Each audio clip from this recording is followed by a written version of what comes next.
जय हिंद दोस्तों, कैसे हैं। उम्मीद करता हूं आप सभी अच्छे होंगे। आपकी प्रिपरेशन अच्छी चल रही होगी। मैं BL Chaudhary BL education motivation के अंदर आपका हार्दिक स्वागत करता हूं। सबसे पहले तो जो अपने परिवार अपने चैनल पे जो नए हैं वो सब्सक्राइब कर लें, अपने परिवार का हिस्सा बन जाएं, लाइक करें, शेयर करें और सभी भाइयों को बहनों को अपने परिवार से जोड़ें ताकि वो भी हमारे साथ चलकर अच्छे से अच्छी प्रिपरेशन कर सके और अपना सिलेक्शन पक्का कर सके। तो दोस्तों, हम कर रहे थे राजस्थान पुलिस की एक सीरीज चला रखी थी हमने, जहां पे महिला बाल अपराध का जो टॉपिक है वो इम्पोर्टेंट है, जहां पे 10 नंबर के सीधे सीधे क्वेश्चन आने हैं, 10 क्वेश्चन। तो उसके लिए हमने महिला अपराध से संबंधित 100 क्वेश्चन कंप्लीट कर लिए हैं। इसका डिस्क्रिप्टिव भाग भी मैंने बिल्कुल 16-17 क्लास बना के आप लोगों को अच्छे से समझाया है। टेलीग्राम चैनल अपना ज्वाइन कर लीजिए बीएल एजुकेशन मोटिवेशन से, वहां पे मैंने इसकी जो भी करवाया अभी तक उसकी पीडीएफ डाल रखी है। और आज हम करने जाएंगे अब 2 क्लास के अंदर बाल अपराध से संबंधित इंपॉर्टेंट क्वेश्चन। तो आज हम शुरू कर रहे हैं बाल अपराध के 50 क्वेश्चन और नेक्स्ट क्लास के अंदर करेंगे हम बाल अपराध के बचे हुए 50 क्वेश्चन और इस तरह से महिला बाल अपराध के हम 200 क्वेश्चन कंप्लीट कर लेंगे। तो चलिए हम ज्यादा समय वेस्ट नहीं करते हुए बाल अपराध से शुरू करते हैं। और बाल अपराध के अंदर बाल अपराध से संबंधित कुछ धाराएं, इसके बाद में हम इसके क्वेश्चन जो भी संबंधित होंगे वो क्वेश्चन हम करते जाएंगे। तो सबसे पहले बाल अपराध से संबंधित बाल विवाह निषेध अधिनियम 2006 के अंतर्गत लाया गया। उसके बाद में बाल श्रम अपराध संबंधी कानून बनाए गए, पोक्सो एक्ट 2012 लाया गया, बाल अधिकार संरक्षण आयोग 2005 के अंदर बनाया गया। फिर राष्ट्रीय बालक अधिकार संरक्षण आयोग की स्थापना की गई, राज्य बालक अधिकार संरक्षण आयोग की स्थापना की गई, राष्ट्रीय बाल नीति 2013 की स्थापना की गई, किशोर न्याय अधिनियम 2015 की स्थापना की गई, उपयोगी धाराएं, चाइल्ड लाइन सेवाएं, ये सारे संबंधित जितने भी क्वेश्चन इनसे बनेंगे वो हम आगे की क्लास के अंदर, और ये आगे की जो स्लाइड है यहाँ से हम शुरू करेंगे। तो आज का हमारा पहला क्वेश्चन है इस सीरीज का। सबसे पहला क्वेश्चन, बालक एवं किशोर श्रम प्रतिषेध एवं विनियमन अधिनियम की धारा 3 के तहत कितने वर्ष के बालक से किसी भी प्रकार के जोखिम वाले क्षेत्र या बिना जोखिम वाले क्षेत्र में काम करवाना संज्ञेय अपराध है। तो इसके अंदर हमारा राइट आंसर हो जाएगा option number C. Option number C के अंदर दिया हुआ है 14 वर्ष। क्या हो जाएगा पहले क्वेश्चन का हमारा राइट आंसर? बाल अपराध के क्वेश्चन है आज हमारे लिए ये बाल अपराध, जिसके अंदर पहले क्वेश्चन का right answer option number C, 14 वर्ष। नेक्स्ट क्वेश्चन है हमारा क्वेश्चन नंबर 2, बाल एवं किशोर श्रम प्रतिषेध एवं विनियमन अधिनियम किस वर्ष लागू हुआ था? तो ये अधिनियम है वो लागू हुआ था हमारा ऑप्शन नंबर ए 1986 के अंतर्गत। कब लागू हुआ था? ऑप्शन नंबर ए 1986 के अंतर्गत। नेक्स्ट क्वेश्चन है हमारा question number 3, national crime record bureau 2015-16 के अनुसार भारत में बच्चों के खिलाफ अपराध लगभग हो गया है, तो ये कितना गुना हो गया है? तो तीसरे नंबर क्वेश्चन का हमारा राइट आंसर हो जाएगा option number D. Option number D के अंदर क्या दिया है? 2 गुना। तीसरे क्वेश्चन का हमारा राइट आंसर हो जाएगा ऑप्शन नंबर डी, 2 गुना। नेक्स्ट क्वेश्चन है हमारा क्वेश्चन नंबर 4, जिसके अंदर हमारे को क्या पूछ रहा है? बाल श्रम के ऐसे केस जिसमें बच्चों को बंधुआ मजदूर के समान स्थिति में पाए जाने पर बाल श्रम से संबंधित अपराधों के केस में और मजबूती लाने के लिए और कौन सा अधिनियम लगाया जाएगा? तो क्वेश्चन नंबर 4 के अंदर हमारा राइट आंसर हो जाएगा ऑप्शन नंबर डी, बंधुआ मजदूर। क्या है हमारा right answer? Option number D, बंधुआ मजदूर। तो क्वेश्चन नंबर 4 के अंदर हमारा राइट आंसर हो जाएगा option number D. Next question है क्वेश्चन नंबर 5, बाल श्रम निषेध एवं विनियमन का संशोधित अधिनियम किस वर्ष का है? तो 5वें क्वेश्चन का हमारा राइट आंसर हो जाएगा ऑप्शन नंबर बी, 2016 का। कब का है? 2016 का। 5वें के अंदर right answer option number B, 2016। Next question है क्वेश्चन नंबर 6, जो क्या पूछ रहा है? बाल विवाह निषेध अधिनियम 2006 के अनुसार वर्ष से कम की लड़की और लड़के को नाबालिग माना जाता है, यानी कि बाल विवाह निषेध अधिनियम 2006 का जो बना हुआ है इसके अंदर नाबालिग की जो आयु है लड़का और लड़की की वो कितनी मानी गई है? तो छठे क्वेश्चन का हमारा राइट आंसर हो जाएगा ऑप्शन नंबर बी, 18 और 21। 6 नंबर क्वेश्चन का right answer option number B, 18 और 21। नेक्स्ट क्वेश्चन नंबर 7, बाल विवाह निषेध अधिनियम 1929 निरस्त करके उसके स्थान पर और अधिक प्रभावशाली अधिनियम लाया गया। तो ये कौन सा अधिनियम लाया गया है? इसमें कुछ टाइपिंग मिस्टेक हो रही है उसके बाद में, तो आप उसको स्थान समझ लेना, ठीक है? स्थान है वहां पर। तो क्वेश्चन नंबर 7 का हमारा राइट आंसर हो जाएगा ऑप्शन नंबर ए, बाल विवाह निषेध अधिनियम 2006। 7वें का राइट आंसर हो जाएगा ऑप्शन नंबर ए, बाल विवाह निषेध अधिनियम 2006। नेक्स्ट क्वेश्चन है हमारा क्वेश्चन नंबर 8, क्वेश्चन नंबर 8 क्या बोल रहा है, बाल विवाह निषेध अधिनियम 2006 की किस वर्ष से कम उम्र की लड़की और 21 वर्ष से कम उम्र का लड़का नाबालिग माना गया है? तो ये कौन सी धारा के अंदर माना गया है? तो ये धारा हो जाएगी हमारा क्वेश्चन नंबर 8 का right answer option number A, धारा बी। कौन सी धारा? धारा बी के अंतर्गत इनको नाबालिग माना गया है, तो धारा बी है हमारा right answer option number A. Question number 8 के अंदर right answer option number A. Next question है हमारा क्वेश्चन नंबर 9, जो क्या पूछ रहा है, बाल विवाह निषेध अधिनियम 2006 के अनुसार 18 वर्ष से अधिक आयु का पुरुष वयस्क होते हुए बाल विवाह करेगा तो उसको दंड का प्रावधान किया गया है। तो ये दंड का प्रावधान क्या है? क्वेश्चन नंबर 9 के अंदर हमारा राइट आंसर हो जाएगा ऑप्शन नंबर बी, जो दिया है 2 वर्ष तक का कठोर कारावास व 1 लाख रुपए का जुर्माना। तो 9 नंबर क्वेश्चन के अंदर हमारा राइट आंसर हो जाएगा option number B. Next question है 10 नंबर, कोई पुरुष बाल विवाह में उपस्थित होता है या भाग लेता है तो यह मतलब दंडनीय अपराध का भागी है या नहीं है? तो ये बी, दंडनीय अपराध का भागी है। तो 10 नंबर क्वेश्चन का हमारा राइट आंसर हो जाएगा ऑप्शन नंबर डी। तो ऑप्शन नंबर डी के अंदर दिया है ए और बी दोनों। तो ए के अंदर क्या प्रावधान किया गया है? कारावास से दंडनीय होगा, यानी कि उसको जेल भी हो सकती है, उससे भी वो दंडित किया जाएगा। और दूसरा है बी के अंदर जुर्माने से भी उसको दंडित किया जाएगा। तो राइट आंसर 10 नंबर का ऑप्शन नंबर डी, ए और बी। नेक्स्ट क्वेश्चन है 11 नंबर, कोई स्त्री बाल विवाह में उपस्थित होती है या भाग लेती है तो ये भी दंड का भागी होगी या नहीं होगी? तो क्वेश्चन नंबर 11 के अंदर हमारा राइट आंसर हो जाएगा ऑप्शन नंबर बी, कारावास से दंडनीय होगी। इसको जुर्माना नहीं दिया जाएगा, कारावास से ये दंडनीय होगी। तो 11 नंबर क्वेश्चन के अंदर हमारा राइट आंसर हो जाएगा option number B. Next question है हमारा 12 नंबर, निम्न में से कौन सा विकल्प बाल अधिकार उल्लंघन का मामला नहीं है? तो ये है क्वेश्चन नंबर 12 का right answer option number C, माता पिता द्वारा स्कूल जाने के लिए विवश किया गया। अगर किसी भी बच्चे को माता पिता के द्वारा स्कूल जाने के लिए अगर उसको विवश करते हैं, मजबूर करते हैं, तो ये बाल अधिकार का उल्लंघन नहीं है। ये आप लोगों को ध्यान रखना है। तो राइट आंसर 12 का option number C. Next question है हमारा 13 के अंदर क्या पूछ रहा है, पोक्सो एक्ट के बारे में पूछ रहा है। तो पोक्सो एक्ट का अधिनियम को कब से लागू किया गया था? तो 13 नंबर क्वेश्चन का राइट आंसर हो जाएगा हमारा ऑप्शन नंबर ए, 14 नवंबर 2012 को।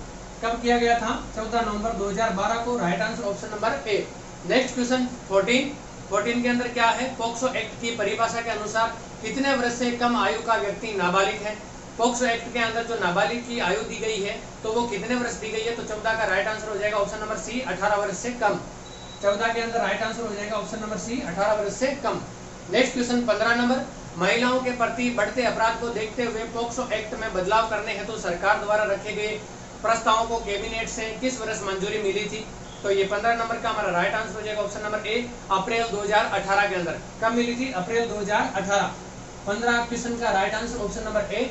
नेक्स्ट क्वेश्चन है हमारा 16 नंबर, पोक्सो अधिनियम के यौन हमला धारा 6 के तहत जो कोई भी यौन उत्पीड़न करता है उसे न्यूनतम कितने वर्षों के लिए या तो विवरण के कारावास से दंडित किया जाएगा?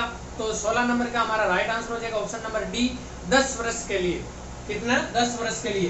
क्वेश्चन नंबर 16 का राइट आंसर हो जाएगा option number D. Next question है हमारा 17, यौन शोषण से बच्चों की सुरक्षा का अधिनियम पोक्सो एक्ट किस वर्ष लागू किया गया था? तो 17 का हमारा राइट आंसर हो जाएगा ऑप्शन नंबर ए, 2012। कब किया गया था? 2012। क्वेश्चन नंबर 17 का right answer option number A. Next question है हमारा 18, पोक्सो एक्ट की किस धारा के अंतर्गत प्रवेशन लैंगिक हमले के अंतर्गत दोषी को न्यूनतम 7 वर्ष की सजा होगी? अगर यहाँ से आपको कुछ भी समझ में अगर नहीं आ रहा है तो वो आप पीछे जाना, हमारी एक प्लेलिस्ट बनी हुई है महिला बाल अपराध से संबंधित, वहां पे आप जो अधिनियम नियम और जो भी धारा आपको समझ में नहीं आ रही है वहां से आप डिस्क्रिप्टिव टाइप जो पार्ट करवा रखा मैंने वो आप क्लियर कर ले एक बार, वहां से आप लोगों को समझ में आ जाएगा। तो क्वेश्चन नंबर 18 का हमारा राइट आंसर क्या हो जाएगा? ऑप्शन नंबर बी, धारा 4। क्वेश्चन नंबर 18 का राइट आंसर हो जाएगा ऑप्शन नंबर बी, धारा 4। नेक्स्ट क्वेश्चन है हमारा 19, गुरुतर प्रवेशन लैंगिक हमले में क्या शामिल है? ये पोक्सो एक्ट की किस धारा में बताया गया है? तो क्वेश्चन नंबर 19 का हमारा राइट आंसर हो जाएगा ऑप्शन नंबर ए, धारा 5 के अंदर। किसके अंदर बताया है? धारा 5 के अंदर। नेक्स्ट क्वेश्चन है हमारा 20, जो कोई न्यूनतम प्रवेशन लैंगिक हमला करेगा पोक्सो एक्ट की किस धारा के तहत उसे न्यूनतम 10 वर्ष की सजा का प्रावधान किया गया है? तो 20 के अंदर हमारा राइट आंसर हो जाएगा ऑप्शन नंबर डी, धारा 6 के अंदर 10 वर्ष की उसको सजा का प्रावधान किया गया है। 20 का हमारा right answer option number D. Next question 21, अश्लील प्रयोजन के लिए किसी बालक का उपयोग करने पर पोक्सो एक्ट की धारा 14 के अनुसार कितनी सजा का प्रावधान है? तो 21 के अंदर हमारा राइट आंसर हो जाएगा ऑप्शन नंबर ए, न्यूनतम 5 वर्ष से और अधिकतम 10 वर्ष। कितना है? न्यूनतम 5 वर्ष और अधिकतम 10 वर्ष। 21 के अंदर हमारा राइट आंसर हो जाएगा option number A. Next question है हमारा 22, पोक्सो एक्ट के अनुसार यदि अभियुक्त एक किशोर है तो उस पर मुकदमा कहां चलेगा? यानी कि पोक्सो एक्ट के अनुसार यदि अभियुक्त एक किशोर है तो उसके लिए जो मुकदमा चलेगा वो कहां पर चलाया जाएगा? तो 22 का हमारा राइट आंसर हो जाएगा ऑप्शन नंबर सी, किशोर न्यायालय के अंदर। कहां पर? किशोर न्यायालय के अंदर। 22 का right answer option number C. Next question हमारा 23, कोई व्यक्ति जो वाणिज्यिक प्रयोजनों के लिए बालक को सम्मिलित करते हुए किसी अश्लील सामग्री की किसी भी रूप में पर्दाकरण करेगा, इस अपराध की कितनी सजा है? तो क्वेश्चन नंबर 23 का हमारा राइट आंसर हो जाएगा ऑप्शन नंबर सी। इसके अंदर 3 वर्ष तक का कारावास की जो शामिल किया गया है। तो 23 के अंदर हमारा राइट आंसर हो जाएगा ऑप्शन नंबर सी, 3 वर्ष तक का कारावास। नेक्स्ट क्वेश्चन 24, किशोर न्याय बच्चों की देखभाल और संरक्षण अधिनियम के अंतर्गत विशेष किशोर पुलिस इकाई का गठन किस स्तर पर किया गया है? यानी कि जो इकाई बनाई गई है किशोर न्याय से संबंधित, बच्चों की देखभाल और संरक्षण से संबंधित, वो इकाई है किस स्तर पर बनाई गई है? गांव स्तर पर या जिला, केंद्र, राज्य, कहां पर बनाई गई है? तो 24 का हमारा राइट आंसर हो जाएगा ऑप्शन नंबर बी, जिला स्तर पर। कहां पर बनाई गई है? जिला स्तर पर। 24 का राइट आंसर हो जाएगा हमारा ऑप्शन नंबर बी, जिला स्तर। नेक्स्ट क्वेश्चन 25, अनैतिक व्यापार रोकथाम अधिनियम किस वर्ष लागू किया गया था? तो अनैतिक जो व्यापार रोकथाम अधिनियम है 25 का राइट आंसर हमारा ऑप्शन नंबर सी, 1956 के अंदर इसको लागू किया गया था। कब किया गया था? 1956, right answer option number C. Next question 26, जिन बच्चों को देखभाल और संरक्षण की आवश्यकता हो उन्हें सहज महसूस करवाने के लिए पुलिस अधिकारी को हमेशा किस ड्रेस में होना चाहिए? तो उसको हमेशा सिविल ड्रेस के अंदर होना चाहिए। 26 के अंदर हमारा राइट आंसर हो जाएगा option number A. Next question है हमारा 27, अनैतिक व्यापार रोकथाम अधिनियम के अंतर्गत यदि कोई व्यक्ति नाबालिग लड़की के वेश्यावृत्ति की कमाई के माध्यम से रहता है तो ऐसे व्यक्ति को न्यूनतम कितने साल तक की सजा हो सकती है? तो इसके अंदर हमारा 27 के अंदर राइट आंसर हो जाएगा ऑप्शन नंबर सी, यानी कि 7 साल की उसको सजा का प्रावधान किया गया है। 27 के अंदर right answer option number C, 7 वर्ष। नेक्स्ट क्वेश्चन है हमारा 28, जिला स्तर पर किशोर पुलिस इकाई में 3 सदस्य होते हैं, इनकी क्या योग्यता होनी चाहिए? आप लोगों को अगर क्वेश्चन देखो, मैं आप लोगों को यहाँ पर एक छोटी सी बात समझाना चाहता हूँ। अभी वीडियो के एग्जाम में क्वेश्चन जो मैं पढ़ा रहा हूँ या हम जो कर रहे हैं यहीं से आते हैं, क्वेश्चन बाहर से नहीं आते। लेकिन इसकी क्या होती है, हल्की सी लैंग्वेज आपको घुमा के दे दिया जाता है और आपको वो क्वेश्चन समझ में नहीं आता और आप वो छोड़ देते हैं। जैसे मैं एग्जाम्पल के तौर पर आप लोगों को बताना चाहूंगा, अभी वीडियो के अंदर हमारा एग्जाम में एक क्वेश्चन आया था कि गुजरों की गायों को बचाने के लिए कौन से देवता ने या कौन से जो पुरुष थे, महापुरुष, जिन्होंने अपने जीवन का मतलब प्राणों का न्यौछावर कर दिया था। तो लोग इसके अंदर बच्चे हैं जो कंफ्यूज हो गए थे। ऑप्शन में था तेजाजी, लेकिन वो क्वेश्चन नहीं करके आए क्योंकि उनको जब पूछा गया, तो मेरे को भी किसी ने पूछा था तो मैंने बोला तेजाजी कैसे? उन्होंने तो लाछा गुजरी की गायों को बचाया था। अरे तो दोस्तों, गुजरी की गायों को बचाया था तो वो भी तो लाछा गुजरी थी, वो भी तो गुजर जाति से थी। तो गुजरी की लाछा गुजरी की गायों को अगर नहीं देंगे और आपको गुजर दे दिया जाएगा तो क्या आप कंफ्यूज हो जाएंगे? क्वेश्चन ऐसे ही घुमा के आते हैं, कुछ और क्वेश्चन कहीं से नहीं बनते। आप लोगों को लगता है कि क्वेश्चन पता नहीं कहां से आ गया। तो 28 का हमारा राइट आंसर क्या हो जाएगा? Option number D. ये जो दिए हुए जितने भी ऑप्शन है ये सारे ही सही है। इनमें से एक पहला क्या है, एक जिले में कार्यरत पुलिस उपाधीक्षक होंगे, जो इसके 3 मेंबर जो होंगे उनमें से एक होंगे कार्यरत पुलिस उपाधीक्षक। दूसरा होगा सदस्य राज्य सरकार मनोनीत जिन्हें 7 वर्ष का अनुभव हो। 2 सदस्य है जो राज्य सरकार है, सेकंड वाला वो 7 साल का जिनको अनुभव हो उनको मनोनीत करेगी। और तीसरा है एक महिला सदस्य इसके अंदर होना अनिवार्य है। यानी कि 3 सदस्य होंगे, एक तो पुलिस उपाधीक्षक होंगे, दूसरे 2 राज्य सरकार इनको मनोनीत करेंगे जिनको 7 वर्ष का अनुभव हो, जिनमें से एक महिला सदस्य का होना अनिवार्य है। तो हमारे 28 के अंदर राइट आंसर हमारा जितने भी ऑप्शन दिए हुए सारे सही हो जाएंगे। तो 28 का right answer option number D. Next question है हमारा 29, वेश्यावृत्ति के लिए बच्चों को बेचना किस धारा के तहत आता है? तो जो बेचने के लिए जो धारा है 29 के अंदर हमारा राइट आंसर हो जाएगा ऑप्शन नंबर डी, धारा 372, और खरीदना है वो 373 के अंतर्गत आता है। तो 29 का हमारा राइट आंसर हो जाएगा ऑप्शन नंबर डी, वेश्यावृत्ति के लिए बच्चों को बेचना किस धारा के तहत आता है? तो 29 का हमारा right answer option number D, धारा 372।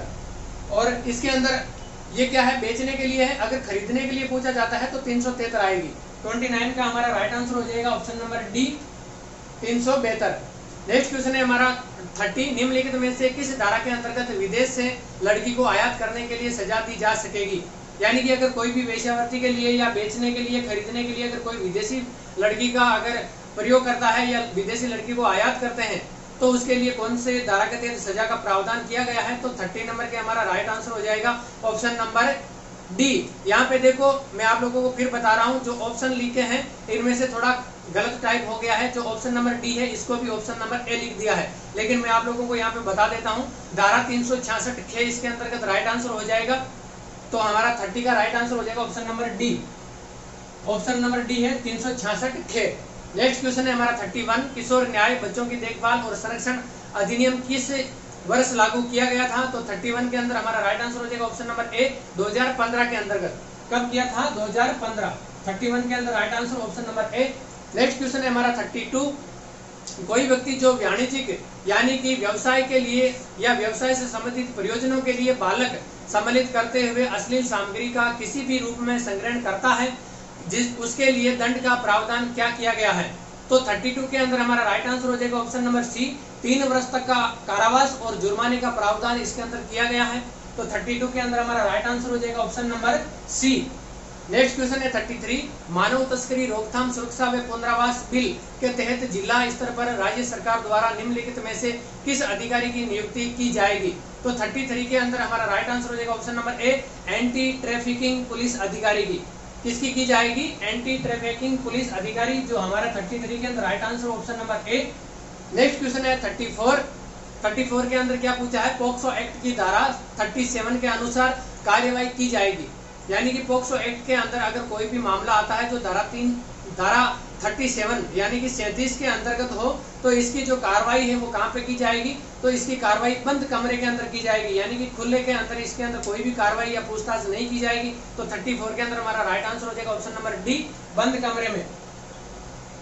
नेक्स्ट क्वेश्चन है हमारा 35, खाली जगह दी हुई है। यहाँ पे आपको पूछा है कि कितने साल से कम उम्र की बच्ची से बलात्कार करने पर मौत की सजा दी जाएगी। तो ये आप लोगों को मैंने पहले भी बताया था, पहले भी ये क्वेश्चन आया है जब महिला अपराध के अंदर भी। तो 35 के अंदर हमारा राइट आंसर हो जाएगा ऑप्शन नंबर बी 12 वर्ष। कितना हो जाएगा, 12 वर्ष, option number B right answer. Next question है हमारा 36, पॉक्सो एक्ट 2012 में लागू किया गया जो बच्चों के खिलाफ अपराधों पर अंकुश लगाता है। ये हम सभी जानते हैं, जिसको 2018 में संशोधित कर नाबालिग की आयु 18 वर्ष से कितनी कर दी गई है। तो 36 के अंदर हमारा राइट आंसर हो जाएगा ऑप्शन नंबर डी 16 वर्ष। ये आप लोगों को ध्यान रखना है, काफी इंपॉर्टेंट आपके लिए क्वेश्चन है।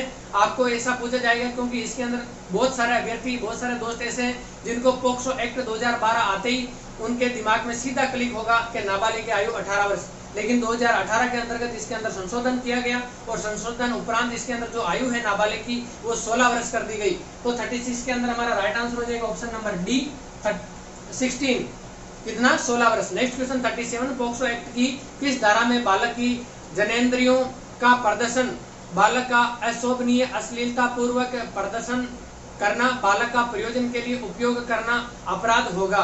तो ये कौन सी धारा के अंतर्गत होगा। तो 37 के अंदर हमारा राइट आंसर हो जाएगा ऑप्शन नंबर बी धारा 13 के अंदर। इसके अंदर धारा 13 के अंदर 37 का राइट आंसर हो जाएगा ऑप्शन नंबर बी धारा 13। नेक्स्ट क्वेश्चन है हमारा 38, किशोर न्याय बालकों की देखरेख और संरक्षण अधिनियम 2015 जिसे देश भर में सन 2000 में लागू किया गया, इसकी नियमावली कब बनाई गई। यानी कि इसको जो नियत किया गया उसकी जो नियमावली है वो कब बनाई गई है। तो 38 के अंदर हमारा राइट आंसर हो जाएगा ऑप्शन नंबर ए 2016 के अंदर बनाई गई है। कब बनाई गई, 2016। 38 का हमारा right answer option number A 2016। Next question हमारा 39, किशोर न्याय अधिनियम 2015 में 10 अध्याय में कितनी धाराएं हैं। तो 39 के अंदर हमारा right answer option number A 112 धाराएं हैं। आपको ये याद रखना है बिल्कुल, जो किशोर न्याय अधिनियम 2015 बनाया गया इसके अंदर 10 अध्याय और 112 धाराएं इसके अंदर सम्मिलित की गई है। तो 39 के अंदर हमारा right answer option number A. Next question है हमारा 40 के अंदर पूछ रहा है किशोर न्याय अधिनियम 2015 ये किस तरह के बच्चों पर लागू होता है। तो ये हमारा 40 क्वेश्चन का हमारा राइट आंसर हो जाएगा ऑप्शन नंबर डी। जो ऑप्शन आपको दिए हुए हैं इनके अंदर जितने भी ऑप्शन है ये सारे के सारे सही है। देखभाल एवं संरक्षण आवश्यकता वाले बच्चों के लिए भी ये लागू होता है, कानून से संघर्षरत बच्चों के लिए भी लागू होता है, माता पिता से दुर्व्यवहार से जो पीड़ित बच्चे हैं उनके लिए भी ये लागू होता है। तो 40 के अंदर हमारा right answer option number D, उपरोक्त सभी। 40 के अंदर हमारा राइट आंसर हो जाएगा ऑप्शन नंबर डी, उपरोक्त सभी। नेक्स्ट क्वेश्चन है हमारा 41, किशोर न्याय अधिनियम के तहत एसजेपीयू का पूर्ण रूप क्या है? यानी कि आपको अगर कहीं पे लिखा हुआ आ जाए एसजेपीयू तो इसका फुल फॉर्म आपको पूछा गया है। तो 41 के अंदर हमारा राइट आंसर हो जाएगा option number C, special juvenile police unit. ये मैंने आपको पहले भी बताया था, स्पेशल जुवेनाइल पुलिस यूनिट होती है इसका फुल फॉर्म। तो 41 का राइट आंसर हो जाएगा ऑप्शन नंबर सी। तो हम आज की क्लास को हम 41 पे ही समाप्त कर लेते हैं। बाकी जो भी आपके क्वेश्चन बचे हुए हैं हम ये नेक्स्ट स्लाइड के अंदर कर लेंगे। आपको मैं बाकी क्वेश्चन कराऊंगा, पूरे आपके 100 क्वेश्चन यहाँ पे बाल अपराध से संबंधित। तो 41 आपके हो गए, बाकी 50 और 9 यानी कि 59 क्वेश्चन आपके बचे हुए हैं, वो हम कल की क्लास के अंदर कंप्लीट करवा देंगे। और जो करवा दिया इसकी आपको पीडीएफ हमारे Telegram channel BL education motivation पे प्रोवाइड कर दी जाएगी। और आज की क्लास मैं उम्मीद करता हूँ आप लोगों को समझ में आई होगी, आपको काफी नॉलेज मिला होगा और आप अपनी जो तैयारी है उसको यहाँ से और उम्दा कर पाएंगे। इन्हीं उम्मीदों, इन्हीं आशाओं के साथ आज की इस सेशन को, क्लास को मैं समाप्त करता हूँ। जय हिंद, जय भारत।